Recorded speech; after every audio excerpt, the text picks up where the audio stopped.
I really kind of like Batman. He gets all the best writers, all the best artists, all the best shows, and every director, comic book fan or not, has a take on the character. He's the most human superhero ever, aside from the fact that he survived falling through the Earth's atmosphere with nothing but a heat-resistant cape to protect him, and he mastered 127 martial arts before he turned 30. That's 6-ish black belts every year for 20 straight years, in case you were wondering. And before someone writes in the comments, I know that attaining a black belt does not equal mastery of a style. My point is that Batman is a human that does a lot of inhuman things. He's really not human. Wait, what was I here to talk about again? Oh yeah. When I first heard Bruce Timm was returning to do another animated Batman show, I was like, Oh. and when I heard that Matt Reeves and more importantly Ed Brubaker were also attached, I was like, You had my curiosity, but now you have my attention.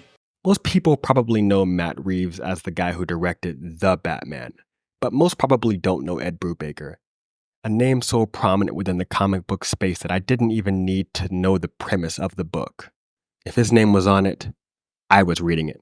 From Captain America to Daredevil to his creator-owned series Criminal, the man could be writing on autopilot and still outright every other average writer on their best day. So, long nerd out short, I expected something pretty special from this lineup of talent. And that was my first mistake.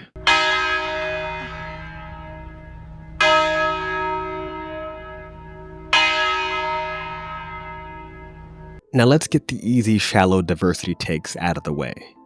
Do I like all the gender and race bending? No. It's a lame lateral move disguised as creativity. But if you're one of those people that can only see themselves in characters that look just like you, and love the fact that Harley Quinn and Lois Lane are both Asian now, then God bless you. To me, it's just a different coat of paint on an old house. That being said, Batman has reached a level of popularity in the zeitgeist that, to me, rivals something like Shakespeare. There have been so many versions of Batman and his rogues gallery that seeing a female penguin or a black Jim Gordon is just like watching the tragedy of Macbeth and accepting the fact that Denzel is the infamous Scottish king. Superheroes are the modern gods of mythology, and if I can accept a Zeus that's a loving husband and father that would never cheat on his wife, then I can get past the fact that the next version of Alfred will probably look like Idris Elba. What I can't get past, however, is the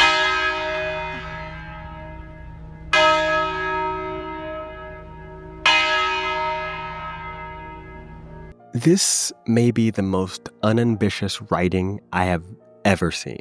Get this, a number of 0 big swings were taken in this show. In fact, I don't even think I can call any of the choices made in this show swings. They were at best bunts. For example, there's an entire episode where someone has put a hit out on Jim Gordon. And the show plays with this interesting dynamic of Jim and Montoya not knowing who to trust because there's just so much corruption within the police department. We get to the end, and it's revealed that the hit was actually out on his daughter, Barbara. One of the corrupt cops has her dead to rights, and shoots her, paralyzing her from the waist down, then blames it on another hitman sent to kill her, and almost gets away with it until Batman figures out he's lying, and I'm just kidding, he starts monologuing. He starts monologuing. Sorry, kid. The hit was never on your dad. You got a real unhappy former client up in Blackgate. Look, I don't want to, but it's just so much money. Come on, Corgan. You don't honestly think you'll get away with this? Sure I will. See, turns out this guy here got a lucky shot. Right before I could put 2 in his chest. What are you waiting for?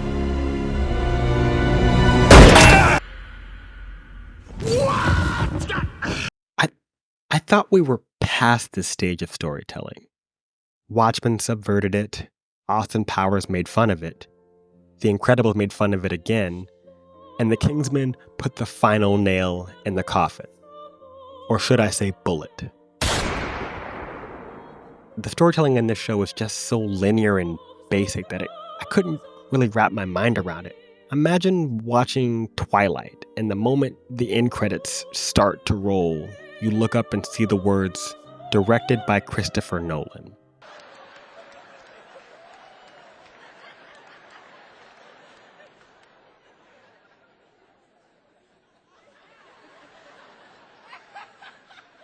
What?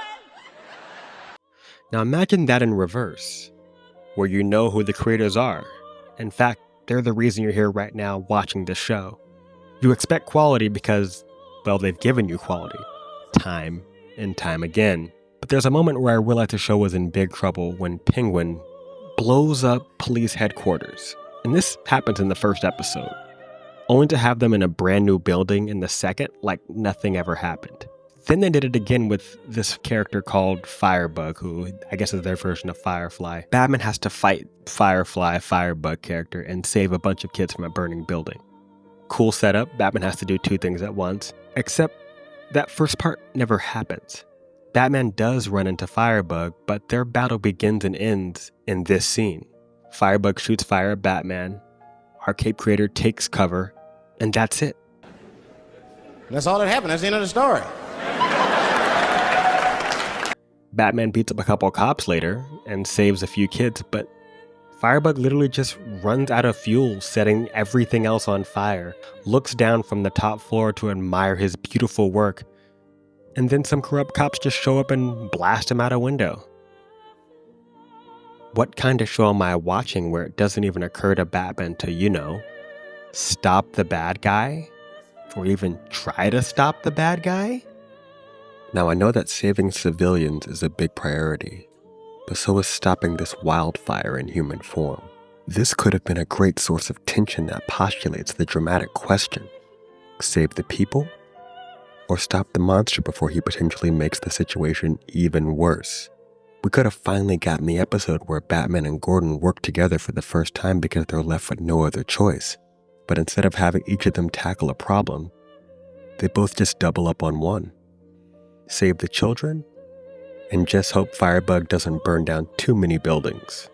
They had the classic superhero conundrum, and they sidestepped it. And why is that? Maybe they wrote themselves into a corner they just couldn't write themselves out of. Or maybe they just really liked the ending they had.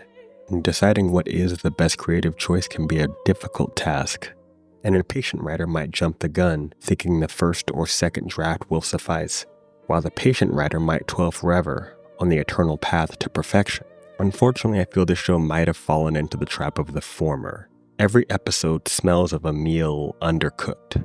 Some interesting ingredients are clearly present, especially with the whole corruption of the police department. I mean, that whole thing is just a setting ripe for drama. They could have played the two corrupt cops, Bullock and Flask, like the crew from The Shield. Corrupt cops who also happen to be really good at their jobs. So good, in fact, that they can't simply be removed from the field without making things much, much worse. Like the Black Mambas that keep the Cobras at bay. They could have put Jim Gordon into a very precarious position. But instead, we get a show where all we ever see them be is just plain old evil. And unless you're the Joker, simply being evil for evil's sake. It's boring. And you know what else is boring?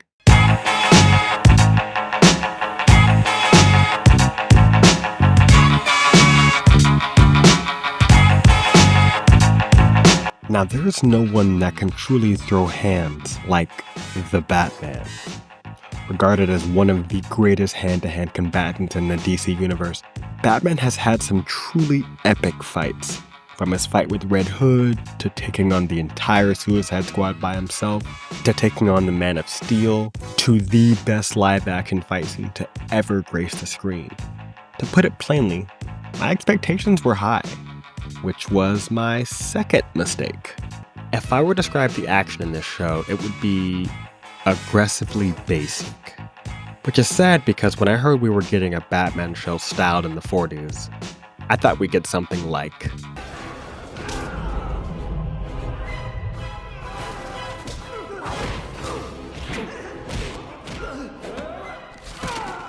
That's what I'm talking about! That's why he's the MVP! That's why he's the GOAT! The GOAT! But all we got was And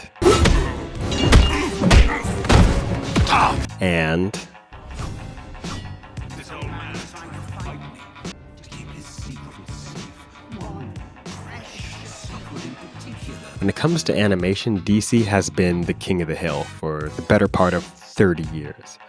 But for some reason, this felt as if they were purposely making unexceptional action.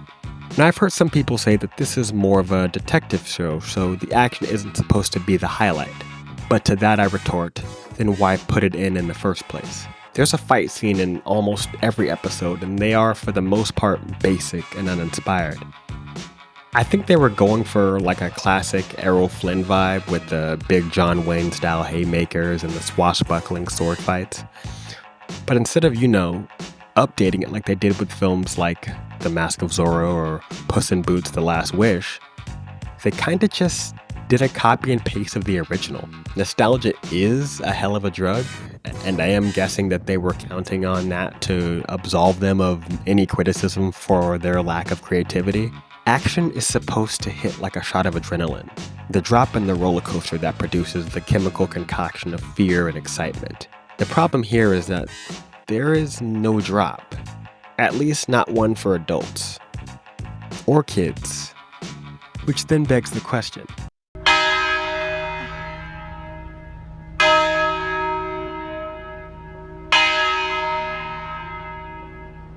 Short answer? It's a new animated Batman show designed to capitalize on the nostalgia and success of the 90s cartoon. Not to sound like a broken record from every other video on YouTube, but that original show really was something special. The writing, the voice acting, and most importantly, that animation. Play those roles again, Hagen.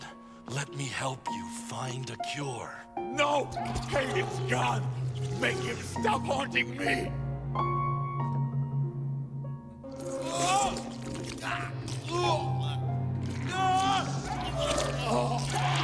So good. The show took big swings and put out dozens and dozens of bangers. POV, On Leather Wings, Heart of Ice, Feet of Clay, and the two-parter of Two-Face, just to name a few. And these ones I just named were all in the first season. And mind you, I haven't even watched these episodes in over a decade, and yet I still remember them. I've actually had to go back and rewatch episodes during the writing process because everything that I had just watched keeps fading so fast. Not an action scene, not an emotional scene, not even a great one-liner. It all feels like the bare minimum. What is Batman the Caped Crusader? Long answer? I think it's an obligation. A product you have to put out, but you have no ideas and you don't really want to hurt the brand. Its inception wasn't a good or bad idea. It was a mandate. We need a new Batman show. But this has happened before.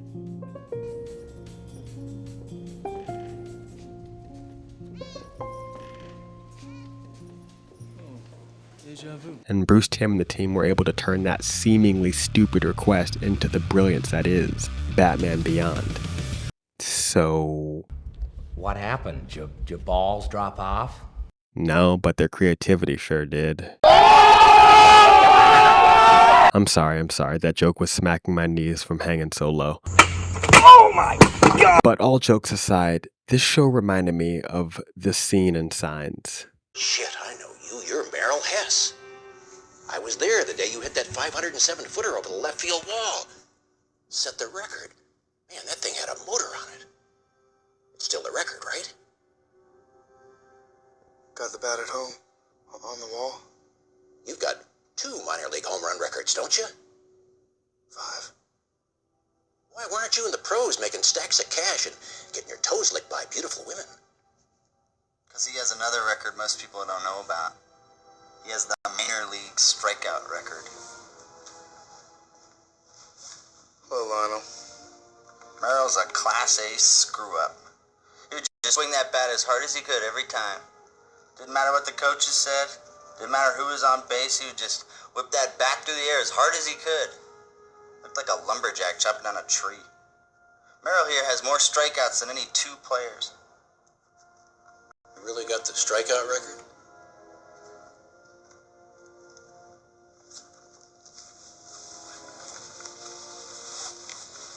felt wrong not to swing.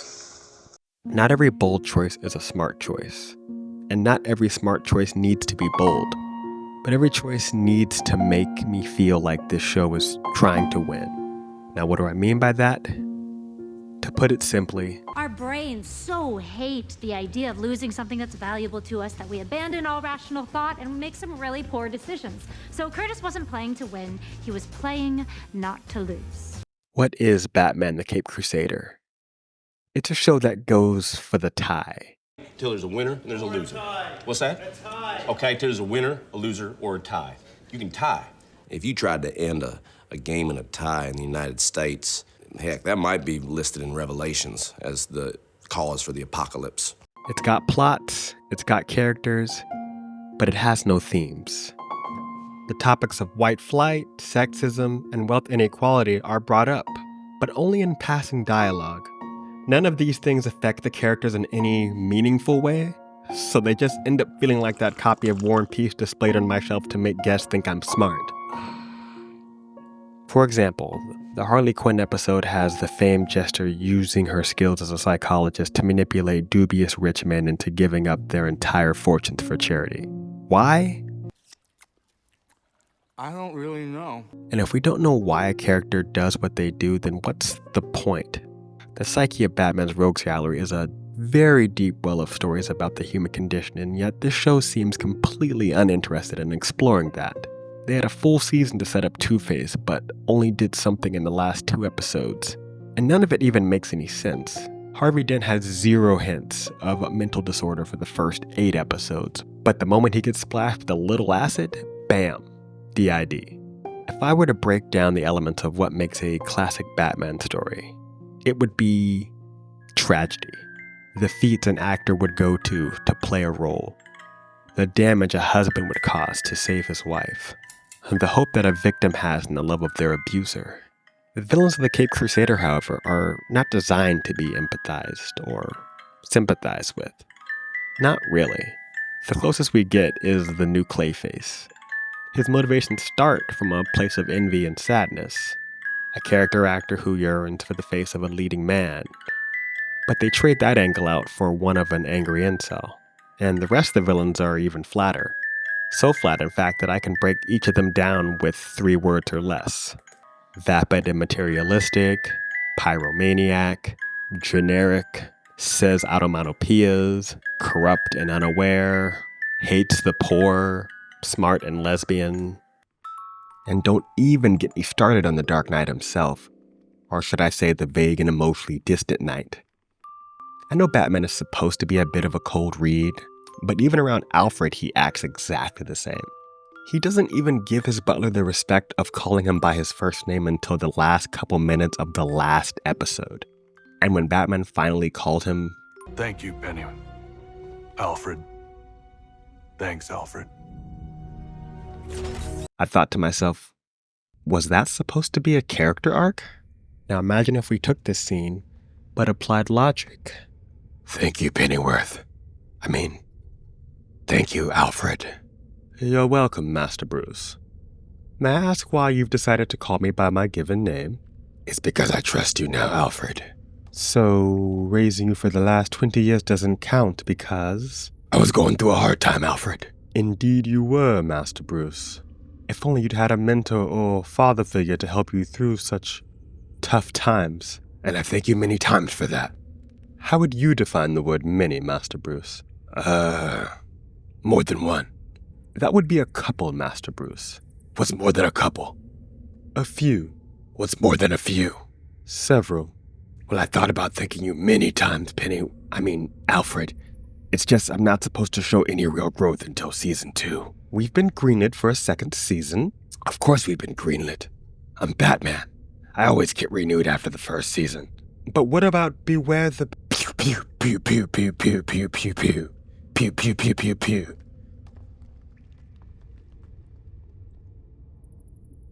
Were you just making pew-pew noises, Master Bruce? No, it's probably just crime. So I should probably go stop it. You probably should, Master Bruce. Cool. Good talk, Pennyworth. this may be the most boring Batman I've ever seen. Imagine Robert Pattinson's Batman, minus the subtle but revealing eye acting, as well as the end where he realizes that hope is a better motivation than vengeance. They try to sell this moment where Batman points a gun at a bad guy, but it falls flat because there was no build. They never made me feel like Batman might actually murder someone earlier in the show, or try to escalate his brutality to a point where I think he might. I mean, it's a classic storytelling concept. Take a character to the absolute edge of their morals and have them pull themselves back at the last second. It could have worked had they laid out the groundwork, but alas, these master storytellers seem to have abandoned every instinct that drew me to their work in the first place. As each episode passed, I came to the conclusion that this show only had my attention because of the goodwill built by all the shows and movies of the past. I wasn't even wowed by the animation, which, in comparison to its 30-year-old predecessor, looked frighteningly mediocre. 30-year-old animation shouldn't look this much better, but it does. We live in the age of Primal, Invincible, Blue-Eyed Samurai, and Arcane. So you can't just bring basic stuff like this to the table unless you're writing into the gosh darn cat's pajamas. But the sad fact is that this show is a coaster, a jogger, a 10-episode piece of content that's set firmly on cruise control. This truly is a Batman show that exists.